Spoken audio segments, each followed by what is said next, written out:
이런 게 있죠. 이런 모든 증거를 수집하는 과정은 모두 다 적법한 절차여야 합니다. 적법 절차를 강조하지 않으면 어떻게든 뺏어올 거잖아요. 유죄 증명을 위해서 불법한 증거로는 사용이 안 되는 거죠.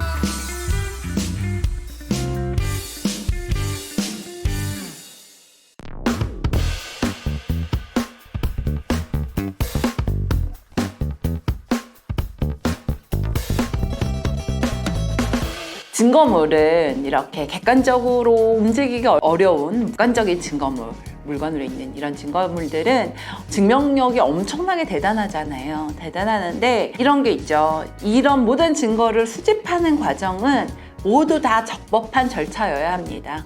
왜냐하면 수사기관 입장에서는 이런 어마어마한 증명력을 갖는 물적 증거들을 확보하기 위해서 적법 절차를 강조하지 않으면 어떻게든 뺏어올 거잖아요. 훔쳐오든 때려서 뺐든 이래서 입증할 수 있다 이러면 물론 범죄를 밝히는 데는 도움이 되겠지만 적법한 절차에 따라 재판받을 권리라는 헌법의 대원칙이 무너지거든요. 그래서 아무리 물적인 증거가 있어도 적법한 절차에 의해서 취득되지 않는 증거로는 유죄 판결을 받지 않을 권리가 있습니다. 그리고 이 절차가 법기술적으로 적법한 절차인지 적법하지 않은 절차인지는 이걸 굉장히 따져볼 수 있어야 해요. 근데 이 사건을 이렇게 훅 들여다보면 자전거를 훔쳤어요. 자전거를 훔쳐서 긴급 체포가 됐습니다. 긴급 체포는 긴급하게 범인이 발견이 돼서 판사의 영장을 받을 여유가 없을 때 체포되는 게 이제 긴급 체포고요. 체포의 종류는 긴급 체포가 있고 범행 현장에서 범행 도중에 잡히는 현행법 체포 같은 게 있고요. 또 하나는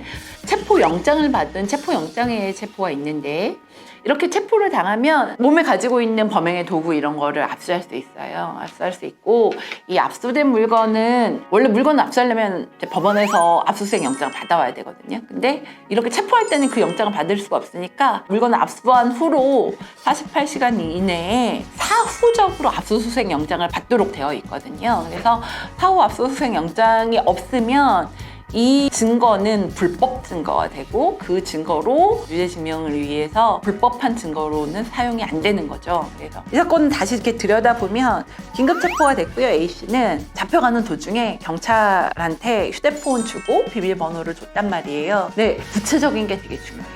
네, A씨가 마음이 찔린 거죠. 뭐가 찔렸냐면 절도가 문제가 아니고 이 사람은 카메라 등 이용 촬영, 흔히 말하는 몰래 카메라를 했던 거죠. 카메라 등 이용 촬영죄를 불법 촬영을 했던 거고 그 파일이 경찰한테 들킬까 봐 무서워서 경찰한테는 그 파일은 보지 말고 다른 부분만 봐주세요 하고 넘겼어요. 그리고 나서 비밀번호도 알려줬고 근데 경찰이 와서 보니까 불법 촬영물이 있어서 이제 그 부분까지 수사를 받아서 재판을 갔는데요. 경찰은 핸드폰을 받았잖아요. 그러면 사후 압수수색 영장을 받아야 되는데 안 받았어요. 왜냐하면 영장을 받는 건 본인이 안 줄 경우는 영장을 받아야 하지만 당사자가 스스로 임의로 자유로운 의사로 이렇게 건너주는 건 영장 안 받아도 되거든요. 경찰은 그 당시에 체포된 A씨가 그냥 스스로 핸드폰 줬으니까 이건 압수수색이 아니고 임의 제출이야 이렇게 생각하고 영장을 안 받았던 거죠.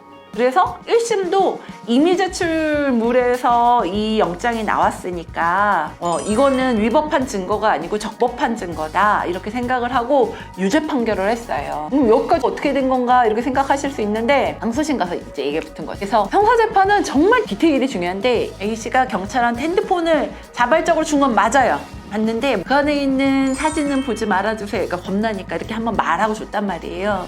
그 디테일에 주목을 한 거죠. 그러니까 이 사람 마음속으로는 핸드폰은 주지만 핸드폰 속에 있는 사진을 경찰이 안 봤으면 좋겠어 라는 마음을 가지고 준 거고 그 말 때문에 임의 제출이 됐다고 볼 수 없다. 그리고 사후영장도 받지 않았으니까 이거는 불법 증거다. 그래서 항소심 가서 절도는 유죄를 받았지만 카메라 등 이용 촬영죄에 대해서 무죄를 받았습니다. 이 케이스가 진짜 상징적으로 보여주는 거는 디테일을 보자. 근데 당사자들은 이 디테일이 무슨 디테일인지 몰라요. 모르죠. 법을 모르는데 무슨 디테일을 알겠어요. 그래서 중요한 거는 왜 형사사건은 경험 많은 변호사가 필요하냐라고 하면 자 긴급 체포가 됐고 물건이 임의 제출이 됐고 임의 제출물에서 새로운 증거가 취득이 됐고 이것으로 재판을 받잖아요. 이 과정에서 혹시라도 불법적 요소가 있는지를 검토할 수 있어야 하고 그 불법적 요소가 겉으로 보면 1심 판사도 불법 아니라고 했잖아요.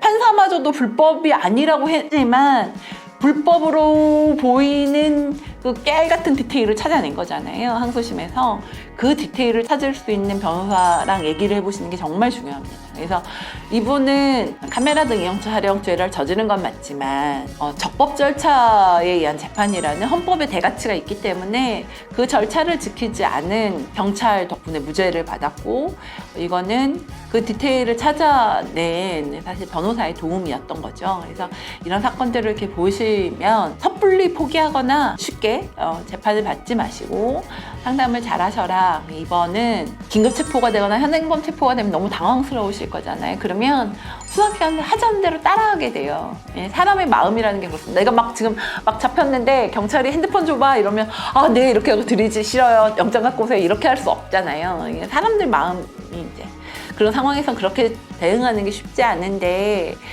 사실 안 주셔도 돼요. 안 줘도 되는 게 권리입니다. 예, 권리기 때문에 내가 혹시 불리한 증거가 내 물건에 갖고 있다고 하시면 물론 그러면 이제 경찰이 영장으로 정리를 하겠지만 편하게 내주시지는 않으시는 게 맞다. 이거는 권리다. 이걸 꼭 아셨으면 좋겠습니다.